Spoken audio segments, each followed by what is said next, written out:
Hello बच्चों, कैसे आप लोग? उम्मीद है कि स्वस्थ होंगे। आज हम लोग पढ़ने वाले हैं क्लास 10th का एक बहुत ही इम्पोर्टेंट टॉपिक, स्फेरिकल मिरर का। एक ऐसा टॉपिक जिसमें हम लोग सीखेंगे इमेज फॉर्मेशन के बारे में, कनकेव मिरर में, कन्वेक्स मिरर में। कनकेव मिरर में जो इमेज बनते हैं उनका नेचर क्या होता है, साइज क्या होता है। कन्वेक्स मिरर में जो बनते हैं इमेज, उनका नेचर क्या होता है, साइज क्या होता है। इन सभी के बारे में हम लोग इस वीडियो में पढ़ने वाले हैं, वो भी एकदम डिटेल से। तो जो भी बच्चे अभी नए नए हैं यूट्यूब चैनल पे, वो इस चैनल को सब्सक्राइब कर लें, ताकि जो अगला मेरा वीडियो अब जब भी अपलोड करूं तो नोटिफिकेशन आपको मिल सके। ठीक है। तो बच्चे, स्फेरिकल मिरर जो होते हैं वह दो तरह के होते हैं। पहला जो होता है कनकेव होता है, दूसरा कन्वेक्स होता है। कनकेव मिरर में इमेज कैसे बनते हैं, कन्वेक्स मिरर में कैसे बनते हैं, उसके बाद से साइन कन्वेंशन क्या होता है, ये सारी चीजें हम लोग आज के लेक्चर में कंप्लीट करने वाले हैं। तो image formation by spherical mirror. तो पहले हम, अगर हम मान लेते हैं कि इमेज फॉर्मेशन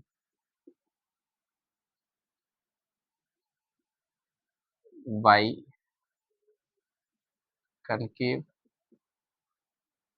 मिरर, पहला हम लेके चल रहे हैं ना कि इमेज फॉर्मेशन जो होता है कनकेव मिरर में कैसे होता है, उसके बाद से हम लोग कन्वेक्स का देखेंगे।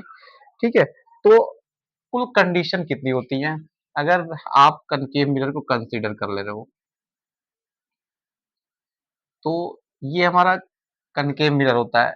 कनकेव मिरर की पहचान क्या होती है? जिसका इनवर्ड सरफेस रिफ्लेक्टिंग होता है, आउटवर्ड सरफेस को पॉलिश्ड और पेंट किया गया होता है। तो यहाँ पर देख सकते हैं कि जो हमारा आउटवर्ड सरफेस है, बाहरी सतह जो है वो पॉलिश पेंट है, इनवर्ड सरफेस रिफ्लेक्टिंग है। तो इसमें कुल इमेज फॉर्मेशन यानी इमेज बनने के कितने कंडीशन है, या इमेज बनने की कितनी स्थितियां बन सकती है, कितने केस बन सकते हैं जहां पर इमेज बनेगा। तो पहले हम पॉइंट को देखते हैं। ये पोल हो गया, यहाँ पे ये फोकस है, और ये सेंटर ऑफ कर्वेचर है। तो इसमें एक तो ये मान लेते हैं कि इन्फिनिटी जो है, यहाँ पर ऑब्जेक्ट को रखा जा सकता है। एक पॉइंट हमारा यहाँ है कि हम ऑब्जेक्ट को कहाँ रखेंगे, पहले इन्फिनिटी पर रख सकते हैं। दूसरा पॉइंट क्या है बच्चे, कि हम इन्फिनिटी और सेंटर ऑफ कर्वेचर के बीच में कहीं रख सकते हैं। तीसरा पॉइंट क्या है कि हम सेंटर ऑफ कर्वेचर पर भी रख सकते हैं। चौथा पॉइंट है कि फोकस और सेंटर ऑफ कर्वेचर के बीच में कहीं रख लो। और पांचवा, फोकस पे भी रख सकते हो। रख नहीं, बिल्कुल रख सकते हो। ऐसा नहीं सोचना कि रख सकते हैं। ठीक है। अभी हम देखो, इसके बाद से इसके इसके बीच में भी अभी एक पॉइंट बच रहा है, यहाँ पे भी रखेंगे। यानी पहला ऑब्जेक्ट हम कहाँ रखेंगे, इन्फिनिटी पर। दूसरा, इन्फिनिटी और सेंटर ऑफ कर्वेचर के बीच कहीं भी। तीसरा, एट सेंटर। चौथा, बिटवीन फोकस एंड सेंटर। पांचवा, एट फोकस। छठा जो होगा, पोल और। यानी कि कुल 6 कंडीशन है, सॉरी 6 केस बनते हैं कनकेव मिरर में। यानी कि 6 इमेज बन सकते हैं, 6 तरह के इमेज बनेंगे।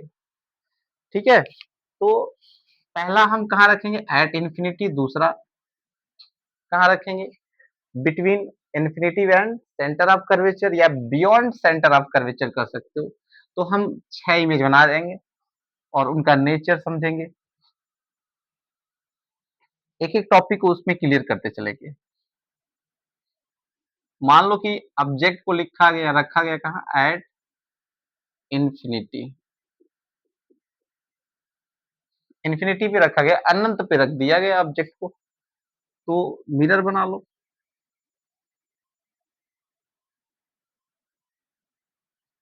ये हमारा पोल हो गया, फोकस हो गया, और ये सेंटर। जो लेंथ ये होगी वही लेंथ ये भी होती है। ठीक है। तो इक्वल लेंथ लेकर के बनाओगे। इन्फिनिटी से जितनी भी रेज आती हैं बच्चे, वो सब प्रिंसिपल एक्सिस के पैरेलल होती हैं, अगर एक पैरेलल है तो। और जो प्रिंसिपल एक्सिस के पैरेलल लाइट रेज इंसिडेंट होगी, रेज रूल में हम लोग पढ़ चुके हैं, वो क्या होती है, आफ्टर रिफ्लेक्शन फोकस से पास करती है। यहाँ से फोकस से जाएगी, फोकस यहाँ पे। एक और हम लोग रेज को कंसीडर कर ले रहे हैं, ये भी इंसिडेंट रे और प्रिंसिपल एक्सिस के पैरेलल है, तो ये भी फोकस से होके जा रही है।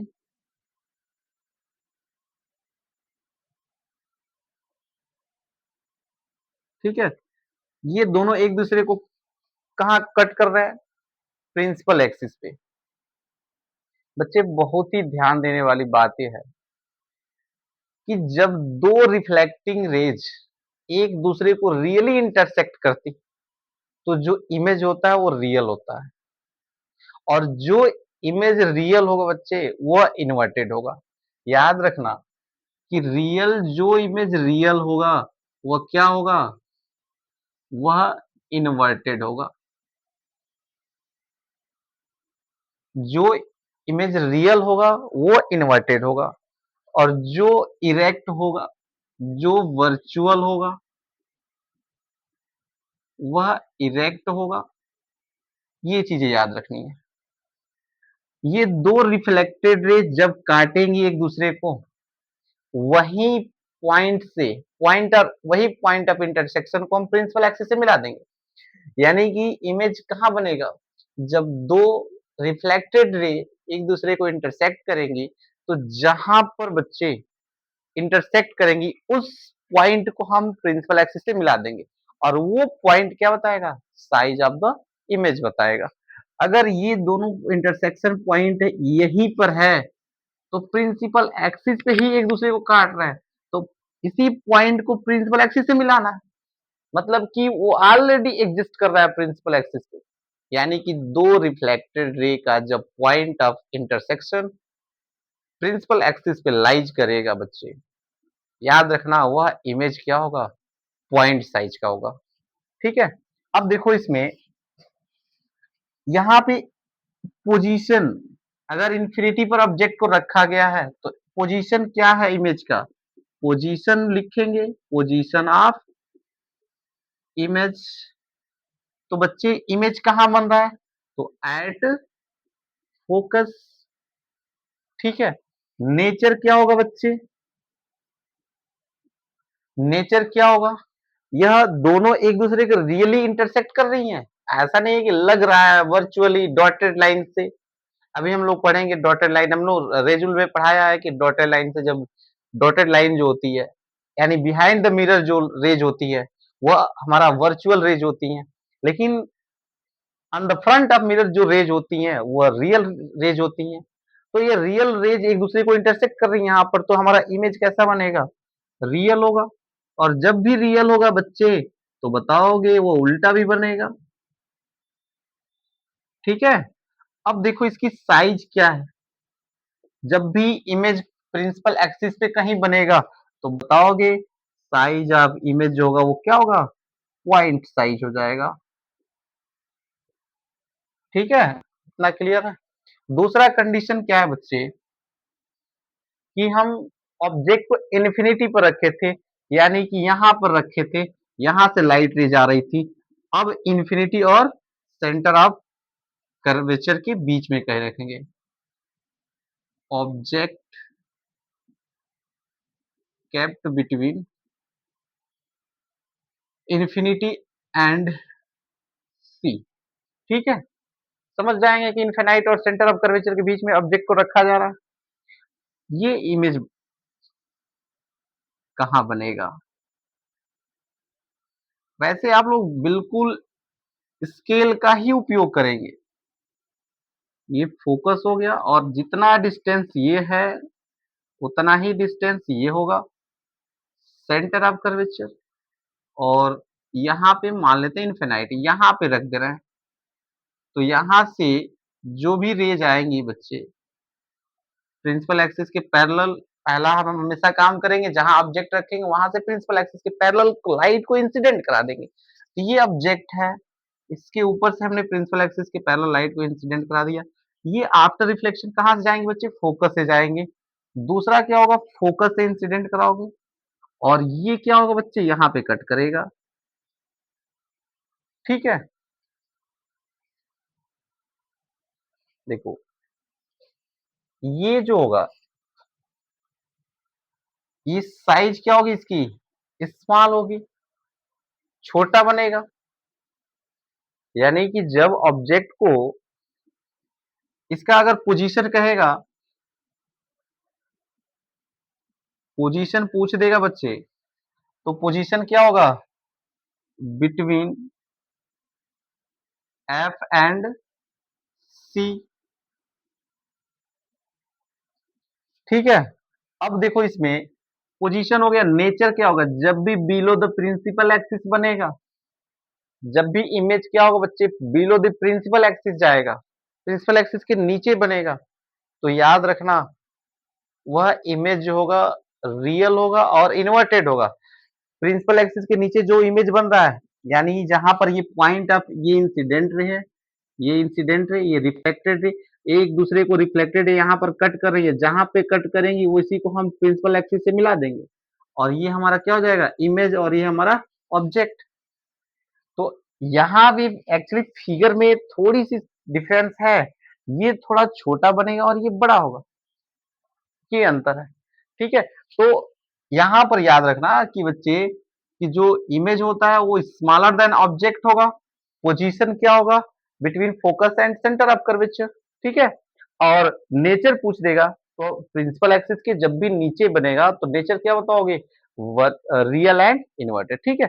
ये दूसरा कंडीशन है, रियल बनेगा, इन्वर्टेड बनेगा, फोकस और सेंटर ऑफ कर्वेचर के बीच बनेगा। तीसरा कंडीशन देखते हैं क्या होता है। अब तीसरे कंडीशन में क्या करोगे बेटा कि आप उसमें ऑब्जेक्ट को अब सेंटर पे ही रख दोगे, सेंटर ऑफ कर्वेचर पे। तीसरे कंडीशन में एट सी, यानी सेंटर ऑफ कर्वेचर पे ही रख दोगे। इसमें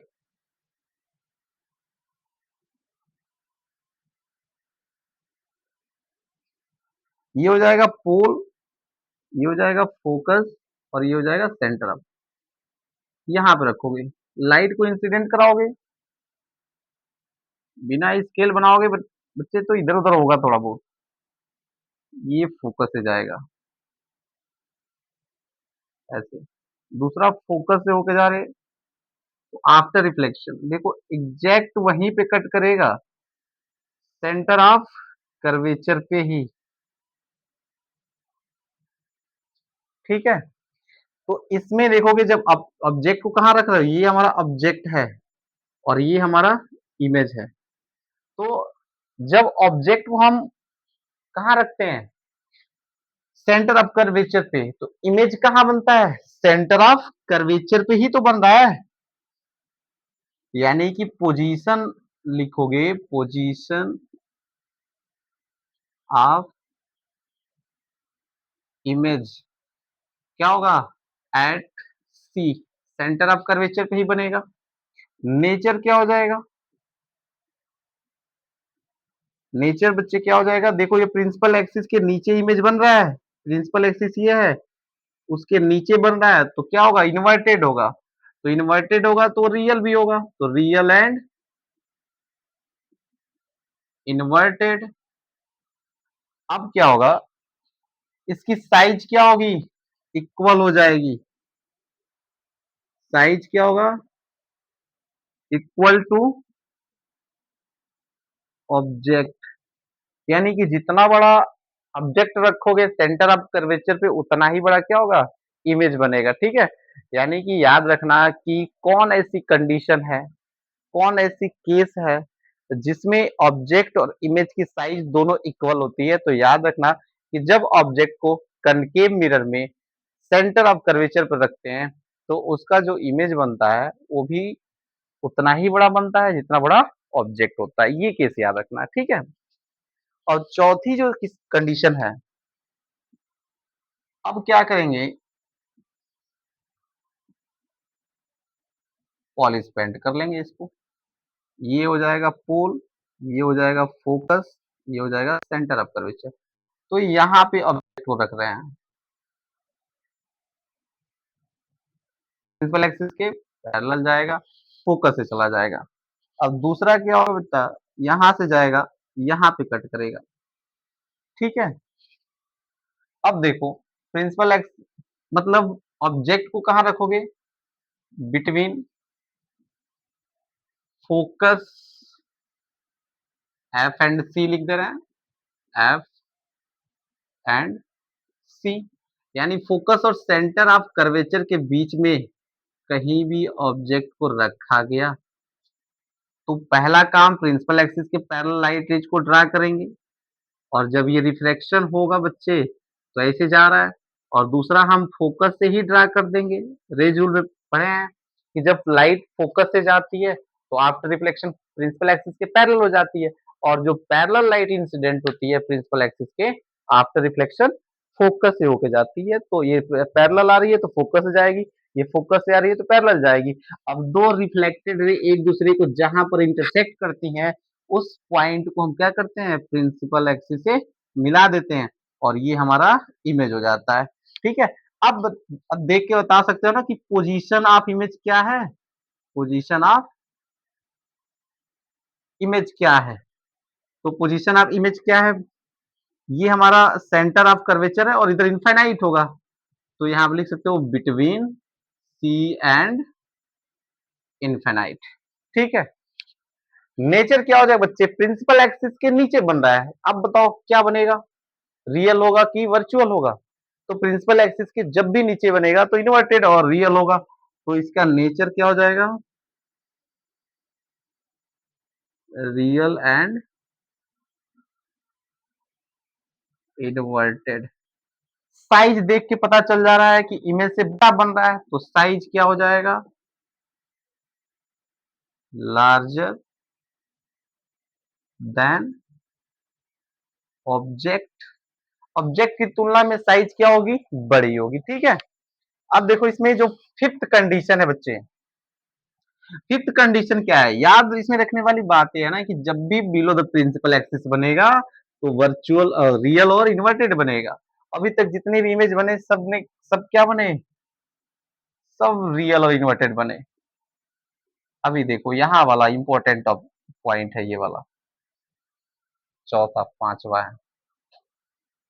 अब देखो यहाँ पे ये फोकस हो गया, ये सेंटर ऑफ कर्वेचर हो गया, हमने यहाँ इनफाइनाइट यहाँ भी रख चुके हैं, यहाँ भी रख चुके हैं, यहाँ भी रख चुके हैं। अब बारी आती है, सॉरी यहाँ भी रख चुके हैं, अब आप बारी आती है यहाँ पे, यानी ऑब्जेक्ट को कहाँ रखोगे, एट फोकस।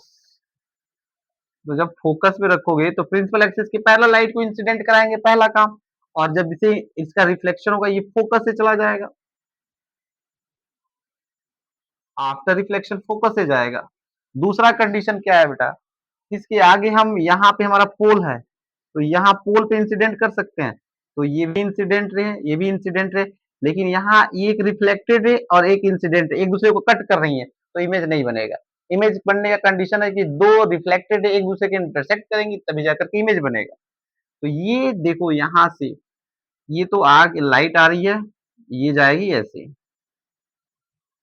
क्योंकि जिस एंगल से आ रही है उसी एंगल से जाएगी। जब भी लाइट पोल पे इंसिडेंट होती है लॉ ऑफ रिफ्लेक्शन को फॉलो करती है, तो ये दोनों इंसिडेंट रिफ्लेक्टेड रे एक दूसरे क्या है, पैरेलल है, ये कभी भी इंटरसेक्ट एक दूसरे को नहीं करेंगी। ऐसा हम लोग मैथमेटिक्स से पढ़े कि two parallel lines never intersect to each other, but in condition of physics light rays अगर पैरेलल है तो वो एक दूसरे को इंटरसेक्ट करती हैं। कब करेंगी, मान लो कि ये जा रही है इनफाइनाइट पे, तो कहीं ना कहीं जाकर के मीडियम चेंज होगा, मीडियम चेंज होगा तो लाइट रिफ्रैक्ट होंगी, तो अपने पथ से डेविएट होंगी। हो सकता है कि ये आगे जाएं, आगे जाएं, यहाँ पे मीडियम इसका चेंज हुआ तो ये ऐसे डेविएट हो गई। होता है ना कि डेविएशन जब मीडियम चेंज होती है तो यहाँ पे जाके कट कर दी, तो यहाँ से इमेज को बढ़ा लो इससे, तो क्या होगा, हाईली मैग्नीफाइड बहुत बड़ा इमेज बनेगा। जब ऑब्जेक्ट को हम कहाँ रखेंगे, फोकस पे रखेंगे, तो इसका इमेज क्या होगा, हाईली मैग्नीफाइड बहुत बड़ा। पोजीशन क्या हो जाएगा, तो पोजीशन बच्चे लिख लोगे एट इनफाइनाइट, यानी इस कंडीशन में जब ऑब्जेक्ट को फोकस पे रखते हो तो इस कंडीशन में जो इमेज का ऑब्जेक्ट का इमेज बनता है वो इनफाइनाइट पे बनता है। साइज क्या होती है, हाईली मैग्नीफाइड बहुत बड़ा बनता है, और ये बिलो द प्रिंसिपल एक्सिस है, इसलिए यह रियल और इन्वर्टेड होगा। ठीक है। अब लास्ट जो है, लास्ट लास्ट जो टॉपिक है इसका मतलब लास्ट पॉइंट जो है, अब कहाँ रखेंगे हम, पोल और फोकस के बीच में कहीं भी रख सकते हैं। अब देखते हैं, पोल और फोकस के बीच में रख रहे हैं, तो ये मान लो कि कनकेव मिरर है, ये हो जाएगा पोल और ये हो जाएगा फोकस, तो ये हो जाएगा सेंटर ऑफ कर्वेचर। देखो इसके बीच में कहीं रख दो, लाइट को ऐसे करा लो इंसिडेंट, ये फोकस से चला गया। अब यहाँ से आगे से कहीं से यहाँ पे इंसिडेंट कराओगे, या एक पॉइंट ले लो, इससे इंसिडेंट करा लो।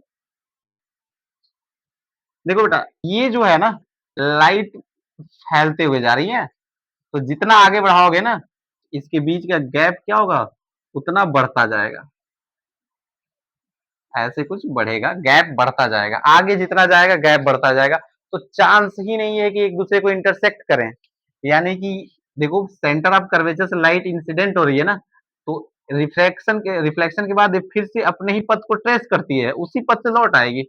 तो ये दोनों के दोनों रिफ्लेक्टेड रे तो हैं, लेकिन पैरेलल होती तो मानते कि कहीं इनफाइनाइट पे मीडियम चेंज होने के बाद से रिफ्रैक्ट हो जाती, डेविएट होती है अपने पथ से, तो इंटरसेक्ट कर लेती।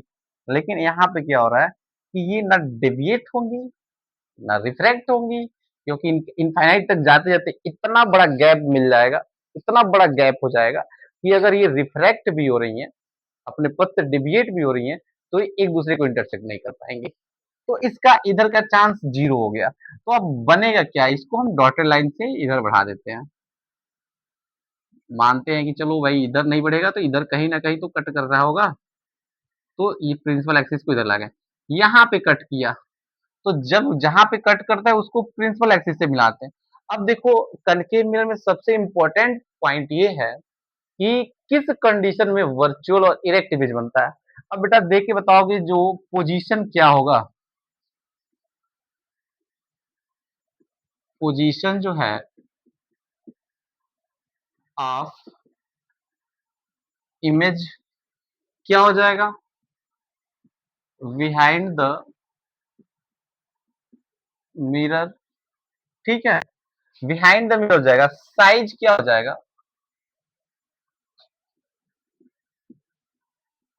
लार्जर देन ऑब्जेक्ट हो जाएगा।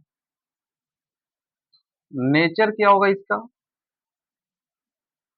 तो नेचर बताओगे कि एबव द प्रिंसिपल एक्सिस है। ऑब्जेक्ट इमेज कहाँ बन रहा है, एबव द प्रिंसिपल एक्सिस, यानी कि इरेक्ट बन रहा है। तो वर्चुअल जब इरेक्ट होता है तो इमेज क्या होता है, वर्चुअल होता है, वर्चुअल एंड इरेक्ट। ठीक है, ये 6 इमेज फॉर्मेशन है कुल कनकेव मिरर में, और बहुत ही इंपॉर्टेंट है। तो इस टॉपिक से रिलेटेड यानी कि इमेज फॉर्मेशन से रिलेटेड क्वेश्चन पूछेगा, किस कंडीशन में ऑब्जेक्ट की साइज और इमेज की साइज इक्वल होती हैं। आप बताओ कि जब ऑब्जेक्ट को सेंटर ऑफ कर्वेचर पर रखते हैं, तो ऑब्जेक्ट की साइज और इमेज की साइज क्या होती है, इक्वल होती है। कनकेव मिरर में कौन ऐसी कंडीशन है, कौन ऐसी सिचुएशन है जिसमें इमेज जो होता है वो वर्चुअल और इरेक्ट होता है, तो only one condition in concave mirror, when object kept between focus and pole, then image form behind the mirror, nature of image is a virtual and erect। ठीक है, यह चीजें याद रखनी है आपको। दो इंपॉर्टेंट चीजें है कि इमेज की साइज ऑब्जेक्ट साइज कब इक्वल होती है, और 6 कंडीशन है, 6 सिचुएशन, 6 केस में से कौन ऐसी केस है जिसमें इमेज जो होता है वो वर्चुअल और इरेक्ट होता है। कनकेव मिरर में सारे इमेज रियल और इन्वर्टेड बनते हैं, बस एक को छोड़ करके, जब ऑब्जेक्ट को फोकस और पोल के बीच में रखते हैं। यह केस जो है बहुत इंपॉर्टेंट है, हर साल बोर्ड एग्जामिनेशन में यह कहीं ना कहीं क्वेश्चन अराइज हो ही जाता है, चाहे वो मल्टीपल चॉइस क्वेश्चन में आए, चाहे शॉर्ट में आ जाए, चाहे इसको इमेज फॉर्मेशन के लिए दे दे। ठीक है, तो अभी हम लोग कन्वेक्स को पढ़ने से पहले थोड़ा सा रेस्ट ले रहे हैं, तब तक आप लोग मेरे चैनल को सब्सक्राइब करें, लाइक करें और शेयर करें, बेल आइकन को प्रेस कर दें, ताकि आप तक मेरी जो भी वीडियो अपलोड हो उसका नोटिफिकेशन मिल सके। Thank you.